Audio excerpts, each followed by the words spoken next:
So, Honorable, like I said earlier, I know we've talked about this before, but with your new role, it became very important for us to go over this again. And that's about women representation in politics and governance in Nigeria, which is still a far cry from the 35% affirmative action agreed upon in Beijing in 1995. So, will you say we are making gradual progress? We are not making any progress at all. Are not making any progress. Even though in the Senate, in the last Senate, the 9th Senate Assembly, we had 7 women, but now we have just 3 women out of 7. And even the 3 women are new. All the 7 senators did not return. You don't call that progress at all. And of course, in the House of Representatives, we have about 17 of us now, even though in the last house we had 11, I think. So that is a bit of progress in the House of Representatives. But generally, I don't call that progress. If you have 17 members out of 360, it's not anything to be happy about. So we will continue to appeal to our men. We'll continue to plead with them. We'll continue to make them understand that their daughters, their mothers, their sisters, that's what we are.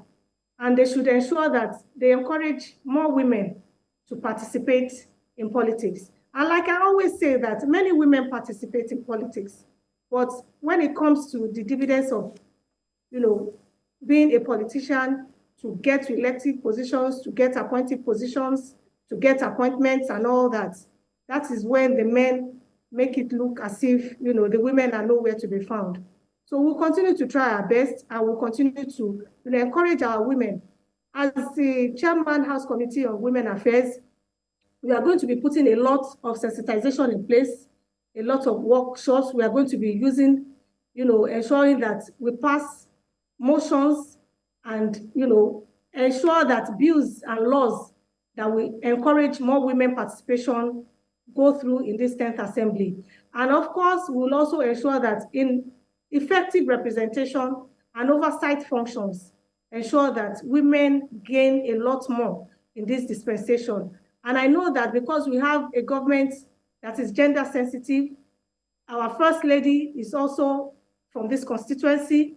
She's a former legislator, a former senator. The President is a former senator. Our Vice President is also a former senator. So they are going to have that political will that we have always talked about. We are going to penetrate everywhere we need to penetrate to ensure that we get the desired results. Nigeria cannot be behind. We have a long way to go. It is only when we maximize the use of the potentials of the intellectuals that we have in women that Nigeria can get to where it's going to. And because of where Nigeria is today, it's just simple mathematics and simple common sense that we cannot continue to do the same thing in the same way to get a different result, except, of course, we start to think differently as all other world leaders have started to think, even in the achievement of global goals, where women, gender equity is the 5th global goal. Once we're able to achieve this, zero hunger, poverty, and every other thing that we are talking about will be easy to achieve. And of course, the issues that women face start from our girl children. We have a lot of our girl children that are out of school. And, we had an interactive session, a lunch, let me put it, with the Australian embassy, the family of the Australians recently, the High Commissioner, the Deputy High Commissioner, and some of their staff. They invited some of the female legislators, just about 3 or 4 of us were there. And these are some of the things that we discussed. And of course, we are going to ensure that we collaborate with international organizations, international bodies, where they can support some of all these our ideas so that we can have the desired result that we want. A lot of our girl children are out of school. We have the Almajiris. We are going to look out to see how we can support and ensure that we better the lives of a lot of our people. We are legislators, we are lawmakers, but we have a responsibility to oversee that most of all these, parastatals, agencies, and ministries live up to expectation. Whatever is allocated to them in terms of funding, the House of Representatives has a role to play. And I can tell you for free that the quality of members in the House of Representatives goes a long way to determine the quality of the country you will have for that session. Because once the House of Representatives stand on their feet, do the bidding that they need to do to ensure that the right result is gotten, let's stand for Nigerians and in the interest of Nigerians. Once we are able to do that and ensure that all the ministries and parastatals go in line with what is allocated to them in terms of appropriation, whatever is appropriated to them to spend for the year, we have a right, we have a duty to ensure that this.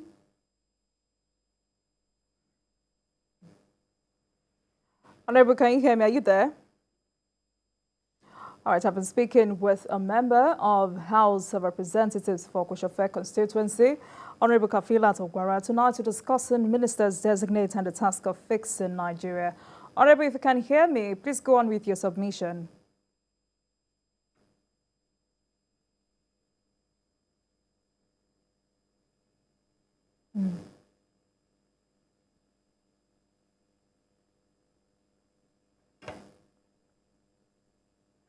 Honorable Kafilat, are you used in the interest of Nigerians?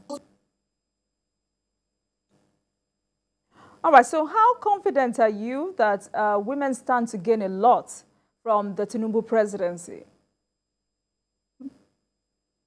I'm very confident.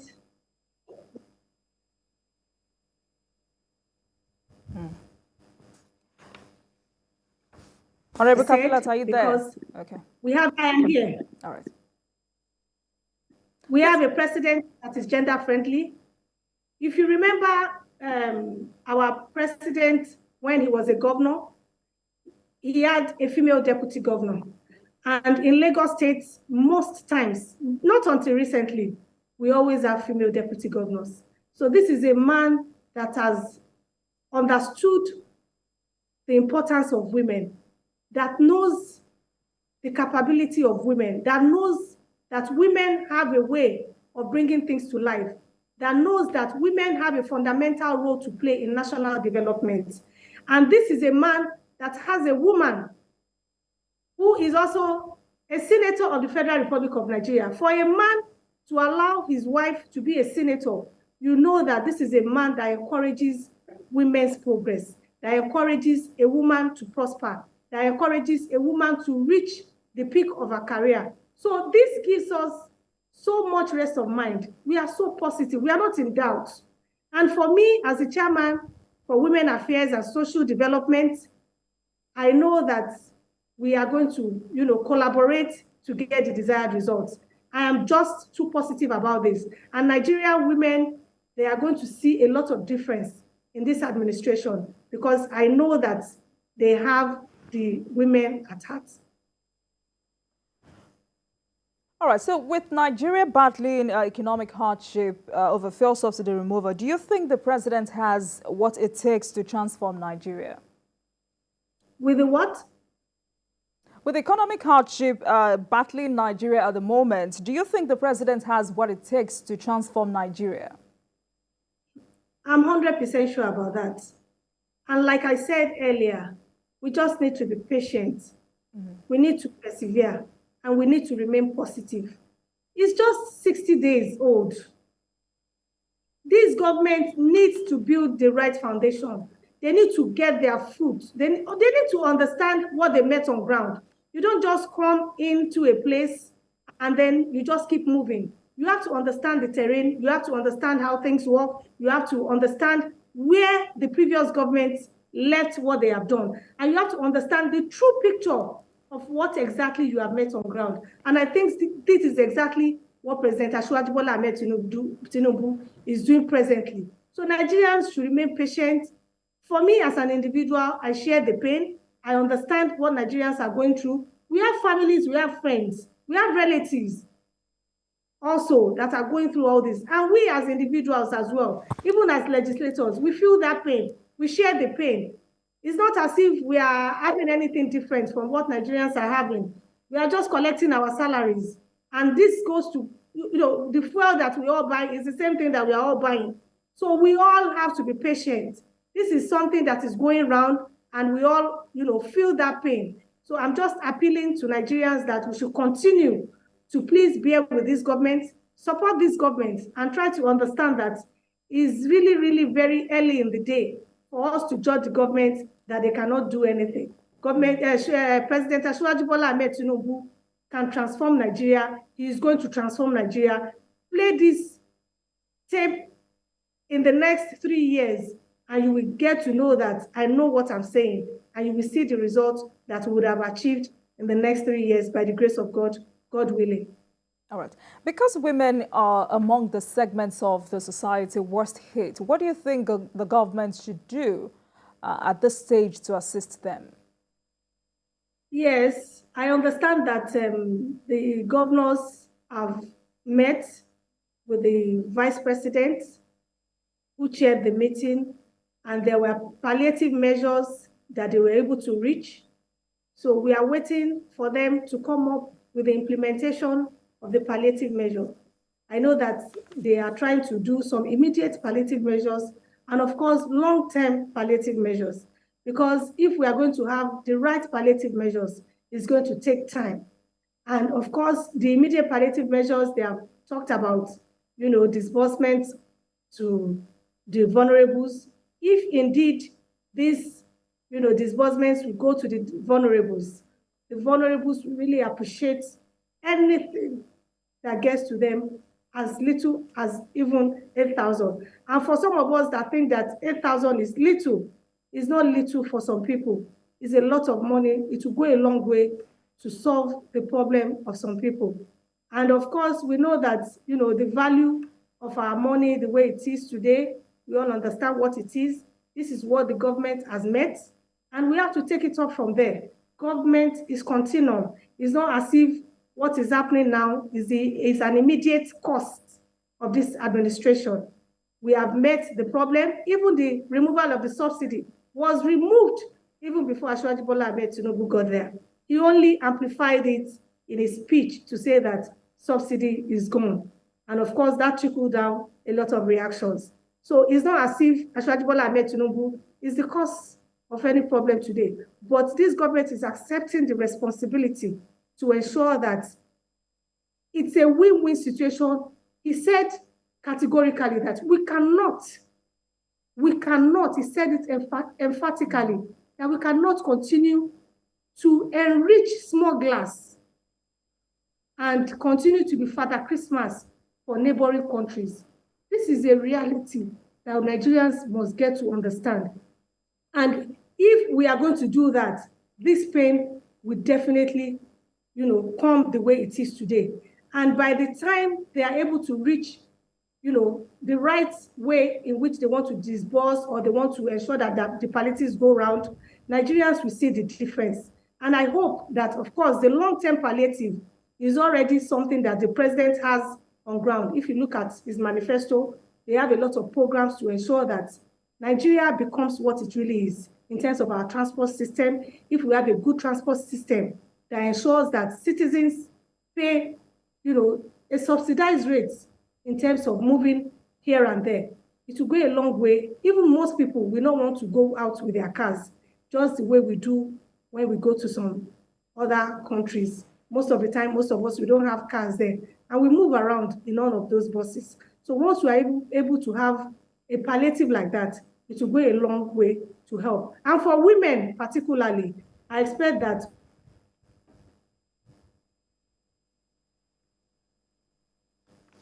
Honorable Kafilat, are you there?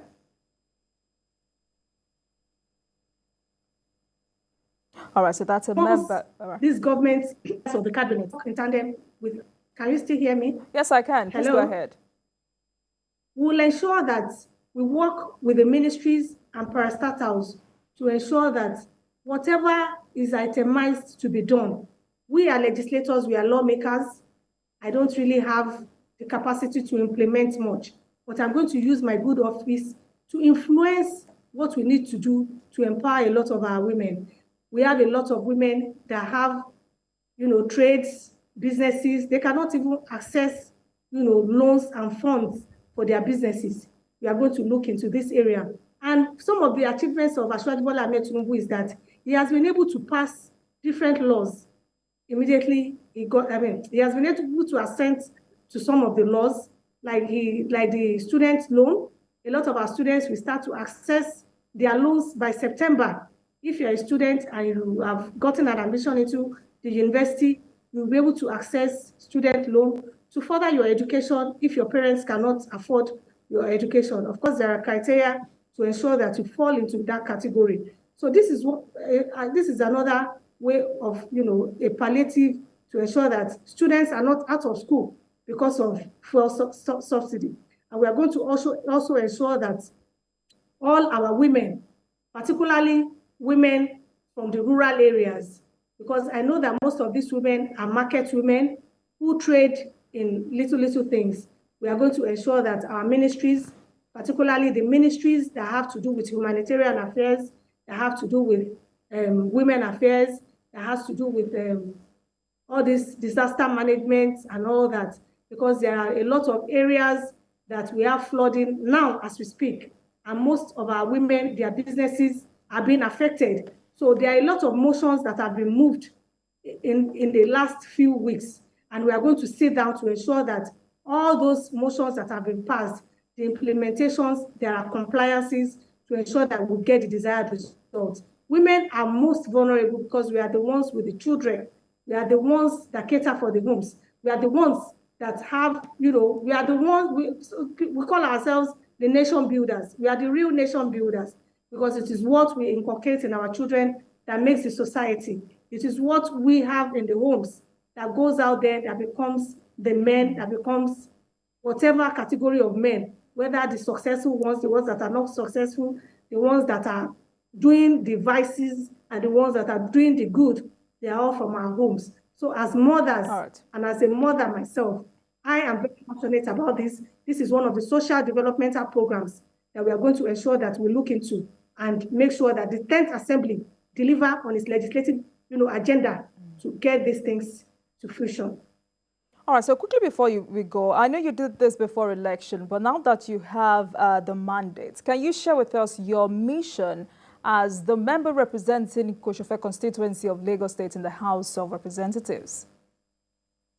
Well, my mission as a member representing the House of Representatives is to ensure that I use my legislative